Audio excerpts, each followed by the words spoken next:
কিন্তু রাজনীতিবিদ, আবার আবুল মনসুর কিন্তু হাস্যরসাত্মক। তাহলে আবুল মনসুরের অনেক কোয়ালিটি, এক হচ্ছে তিনি রাজনীতিবিদ, দুই হচ্ছে তিনি হাস্যরসাত্মক লেখক। হাস্যরসাত্মক লেখক এবং ধর্মীয় ভণ্ডামি নিয়ে তিনি প্রচুর লেখালেখি করেছেন, ইত্যাদি ইত্যাদি আবুল মনসুর লিখেছেন। আবুল মনসুর কত বছর রাজনীতি করেছেন? 50 বছর। তাই তার বিখ্যাত গ্রন্থ আমার দেখা রাজনীতির 50 বছর, এটা ভাইবার জন্য খুবই খুবই ক্রুশাল। এরপর যেহেতু তিনি শেরে বাংলা থেকে রাজনীতি শুরু করেছেন, বঙ্গবন্ধুর আমলে আবুল মনসুর রাজনীতি শেষ করেছেন, তাই এটাও ভাইবার জন্য খুব ইম্পর্টেন্ট। শেরে বাংলা থেকে বঙ্গবন্ধু, এগুলো ভাইবাতে খুব লাগে, মাঝে মাঝে ইয়ে তো আসে।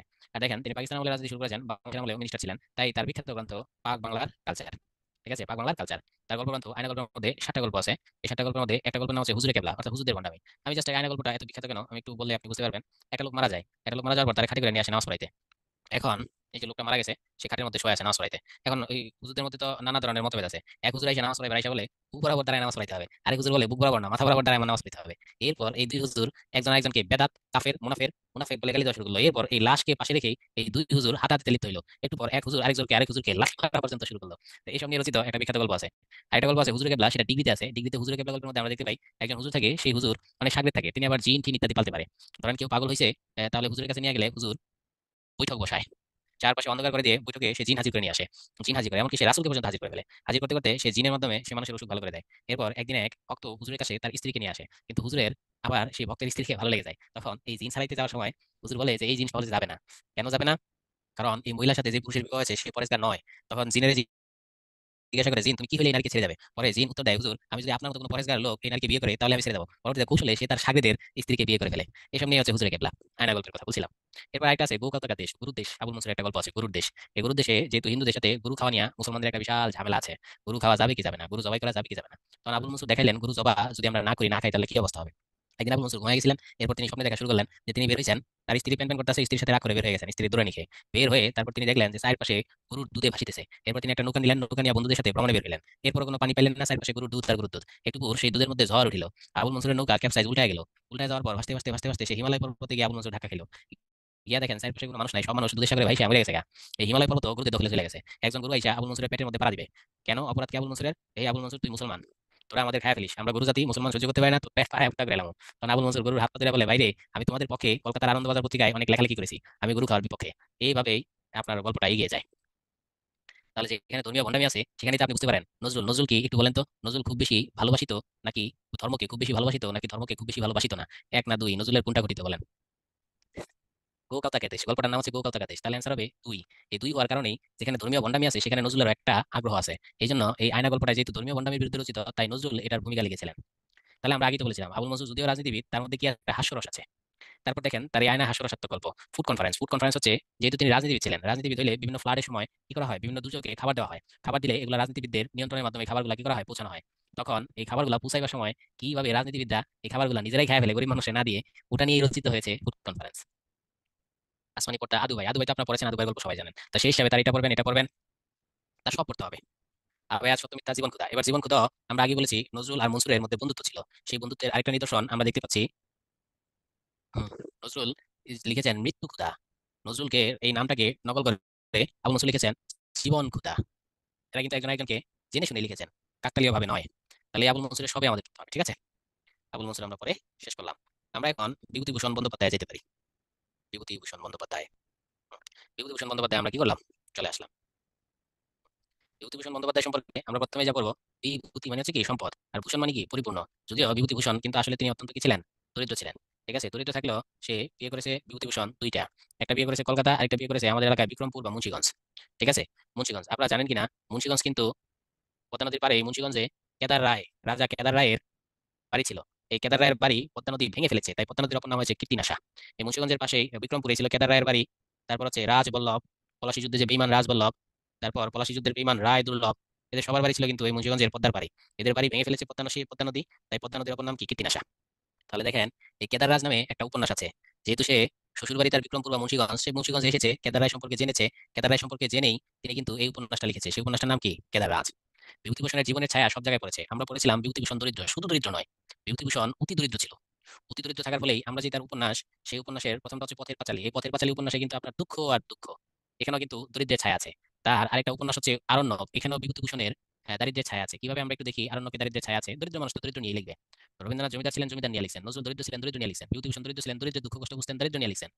আরণ্যক উপন্যাসটা আমরা একটু দেখি। বিভূতিভূষণ যেহেতু অতি দরিদ্র ছিল, একবার বিভূতিভূষণের কোনো চাকরি ছিল না।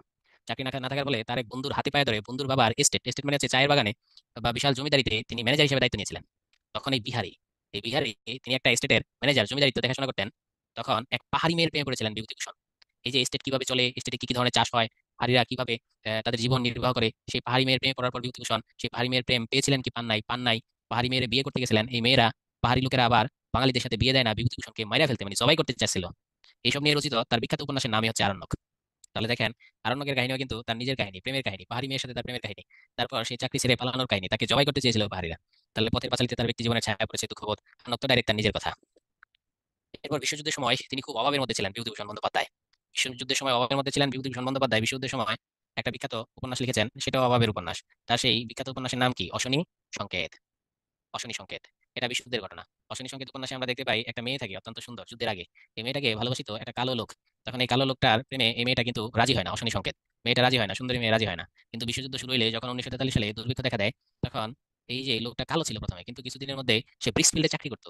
ব্রিক্সফিল্ডের আগুনে তার গালের এক সাইড পুড়ে যায়। যখন দুর্ভিক্ষ শুরু হয়ে যায়, তখন সেই মেয়েটা পেটের দায়ে কয়টা চাল পাওয়ার দায়ে সেই পোড়া মুখের, যে লোকটাকে আগে সে অবহেলা করেছে, সেই তার চেয়েও ভয়ঙ্কর পোড়া মুখের লোকদের কাছে সে দেহ বিক্রি করে। এরকম ভয়ানক চিত্র অশনি সংকেতে। অশনি সংকেতে আছে কিভাবে মানুষ ওই গাছের পাতা, নরম পাতা ভেজে খাইতো, সিদ্ধ করে খাইতো। ভাজারও কি ছিল না, তেল ছিল না, বাতাস ছিল না, শুধু সিদ্ধ করে, লবণ দিয়ে সিদ্ধ করে গাছের পাতা খেয়ে ফেলতো। কলা গাছের ভিতরে যে অংশটা, সেটা মানুষ সিদ্ধ করে খেয়ে ফেলতো। অশনি সংকেতে সেই ভয়ঙ্কর কথা আছে বিভূতিভূষণের। আচ্ছা, তাহলে বিভূতিভূষণ সম্পর্কে আমরা পড়ছিলাম। এই বিভূতিভূষণের আমরা উপন্যাস যাই। বিভূতিভূষণের উপন্যাস কি? পথের পাঁচালী। এটা বেশি পড়তে হবে, পথের পাঁচালী। ইসামতি নদী আপনারা বোধহয় চিনেন। ইসামতি নদী মেহেরপুরের পাশে, কলকাতার এদিকে হচ্ছে ইসামতি নদী। এই যে আরণ্যক, সে যখন অরণ্যে ছিল, একটা জঙ্গলের ম্যানেজার হিসেবে ছিল, বিহারি একটা পাহাড়ি মেয়ের প্রেমে পড়েছিল, সেটা নিয়ে রচিত হচ্ছে আরণ্যক। অশনি সংকেত, এটা হচ্ছে আপনার দুর্ভিক্ষকে নিয়ে রচিত হচ্ছে কি অশনি সংকেত। তার শ্বশুরবাড়ি ছিল হচ্ছে কোথায়? শ্বশুরবাড়ি ছিল বিক্রমপুরে। তিনি সেখানে দেখেছেন কেদার রাজের ইতিহাস, সেই কেদার রাজের দুই বাড়ি, সেটা নিয়ে তিনি লিখেছেন। চাঁদের পাহাড় হচ্ছে তার কিশোর উপন্যাস, এটা পরীক্ষায় আসে, এটা আপনাকে পড়তে হবে, ঠিক আছে? আর অপরাজিত পড়তে হবে। আমি পথের পাঁচালী আর অপরাজিত এইটার বিষয়টা আমি একটু আপনাদের বলে দিচ্ছি।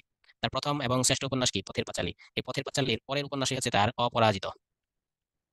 অপরাজিত, এখন বিষয়টা কি আমি বুঝাই দিই। পথের পাঁচালী নায়কগুলা, নায়িকা, এদের হচ্ছে নাম আপনারা জানেন। অপুর ভাই থাকে কে? অপু হচ্ছে নায়ক, অপুর বোন থাকে হচ্ছে দুর্গা। অপু আর দুর্গা যে পিতা, সেই পিতার নাম থাকে হচ্ছে হরিহর, এটা ব্রাহ্মণ থাকে। তাদের যে মা, সেই মায়ের নাম থাকে হচ্ছে সর্বজয়া। তাদের ঘরে থাকে একটা দুঃসম্পর্কে আত্মীয়া, তার নাম হচ্ছে ইন্দিরা। ঠিক আছে, ক্যারেক্টার। তো পথের পাঁচালী উপন্যাসে আমরা দেখতে পাই শুরুতেই দুর্গা অসুস্থ হয়ে কি মারা যায়। এরপর দুর্গা মারা যায় না, শুরুতে আমরা দেখতে পাই ইন্দিরা ঠাকুরন অসুস্থ হয়ে মারা যায়। পরে দেখতে পাই দুর্গা মারা যায়, তাহলে অলরেডি দুজন মারা গেল। এরপর এই ফ্যামিলিতে টিকে থাকে কে? অপু, হরিহর, সর্বজয়া। এর কিছুদিন পর অপুর বাবা হরিহর মারা যায়। হরিহর মারা যাওয়ার পর এরপর কিছুদিন পর এই সর্বজয়া মানুষের ঘরে কাজ করে করে অপুকে লেখাপড়া শেখায়। এর কিছুদিন পর সর্বজয়া মারা যায়, তাহলে টিকে থাকে কে? একমাত্র অপু। তাই আমরা অপরাজিত মানেই তো ভাই আনবিটেন, এই উইকেটটা এখনো পড়ে নাই। তাই পরবর্তী উপন্যাসের নাম হয়েছে কি? অপরাজিত। তাই যদি ভাই পথের পাঁচালীর পরবর্তী উপন্যাস কি? অপরাজিত। অপরাজিত আসলে কাকে বোঝানো হয়েছে? অপুকে বোঝানো হয়েছে। দেখেন সব উইকেট পেয়ে গেছে গা, কিন্তু অপুর উইকেট এখনো কি টিকে আছে, তাই এই উপন্যাসের নাম হয়েছে কি? অপরাজিত। পরে আমরা দেখতে পারি অপু বিয়ে করে বউ হয়, তারপর অপুর ঘরে একটা সন্তান হয়। এবার আবার ট্রাজেডি, আবার কি ট্রাজেডি? এবার আবার সন্তান জন্মদানের সময় অপুর বউ মরে যায় গা। দেখেন এত মরে যায়, কিন্তু আনবিটেন যে অপু কিন্তু ঠিকই কি বেঁচে থাকে। তাহলে আমরা পড়ে ফেলেছি এখানে বিভূতিভূষণ সম্পর্কে। আমি একটু জানতে চাই বিভূতিভূষণের প্রথম উপন্যাস। একজন ইউটিউবে, হ্যাঁ, প্রথম উপন্যাস পথের পাঁচালী। এবার বলেন তো প্রথম পথের পাঁচালী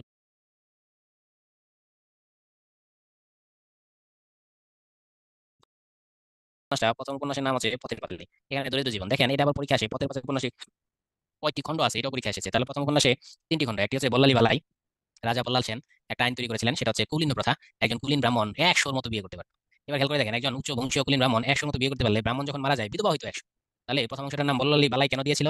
এই যে ইন্দিরা ঠাকুরকে আমরা দেখি, এই ইন্দিরা ঠাকুর কিন্তু এরকম একজন কুলীন ব্রাহ্মণের সাথে ইন্দিরা ঠাকুর বিয়ে হয়েছিল। ব্রাহ্মণ যেদিন মারা গেছে, ইন্দিরা ঠাকুর ভালো করে জানেও না তার স্বামী কোন দিন বেড়ে যায়, এখানে 100 বউ কার কাছে যায় না যায় কোনো ঠিক ঠিকানা নাই।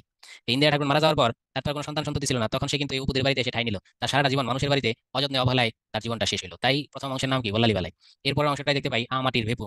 আমাটির ভেপু অংশটাই মূলত এই ওই উপন্যাসের সর্বশ্রেষ্ঠ অংশ। এখানে আমরা দেখতে পাই অপু আর দুর্গা জন্ম নিয়েছে, ছোটবেলা দুরন্ত শৈশব, পাখির ডাক, রেল লাইন, পুকুর ঘাটে গোসল, স্নান, কাঁচা আম পেড়ে নিয়ে আসে, তারপর ঝিনুক নিয়ে এসে ঝিনুকের খোলসটাকে ঘষে কি বানায়, কাটার বানায়, সেই কাটার দিয়ে আম ছিলে ফেলে পিল করে, আম পিল করার পর সেই আমকে তারা কুচি কুচি কুচি কুচি কুচি কুচি করে, তারপর সেটার সাথে লবণ দিয়ে, লাল মরিচ দিয়ে, সরিষার তেল দিয়ে, তারপর খায়, খায়া ঘন ঘন বাথরুমে যায়, সব আছে এই আম আটির বেপুতে। মূলত আম আটির বেপুতে পড়লে আমাদের শৈশবের কথা মনে পড়ে। আর 3 নম্বরটা হচ্ছে অক্রূর সংবাদ। এখানে আমরা দেখতে পারি একের পর এক সবাই মারা যায়। তাই পথের পাঁচালীর কয়টি অংশ? তাহলে অ্যান্সার হবে কি? 3টি অংশ। বল্লালী বালাই একটি অংশের নাম। তাহলে আমরা পড়লাম, আরো আমরা পড়ে ফেলবো যে তার যে উপন্যাসগুলোকে একটা সিস্টেমের মধ্যে দেখে আনা যায় কিনা, ঠিক আছে? একটা উপন্যাস পথের পাঁচালী আর একটা অপরাজিত, এই দুটো তো আমরা কি জানি, ঠিক না? বিভূতিভূষণ, দেখি বিভূতিভূষণের উপন্যাস সমূহ।